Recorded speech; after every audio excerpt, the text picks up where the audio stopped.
Har kuni tili tagiga 2-3 ta donadan mana shu qalampir munchoqdan shimib yurishni odat qilsangiz nimalar bo'lishini bilasizmi?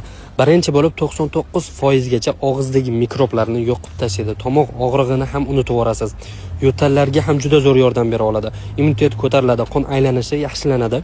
Bu organizmni ishga tushiradi, hazmni yaxshilaydi, tartibga soladi. Yana ichaklardagi parazitlarga ham qarshi juda kuchli tabiiy vosita hisoblanadi. Yana ko'pchilik qalampir munchoq ozishga ham yordam beradimi deb so'rashmoqda. Yordam beradi, hazmni tezlashtiradi, yog' erishishini tezlashtiradi, qorin dam bo'lishini kamaytiradi. Ishtahani esa nazorat qiladi. Yaqinlaringizga ham ulashib qo'ying, foydali bo'ladi. Har kuni tili tagiga 2-3 ta donadan mana shu qalampir munchoqdan shimib yurishni odat qilsangiz nimalar bo'lishini bilasizmi?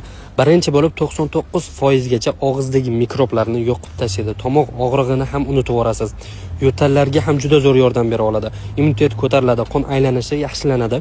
Bu organizmni ishga tushiradi, hazmni yaxshilaydi, tartibga soladi.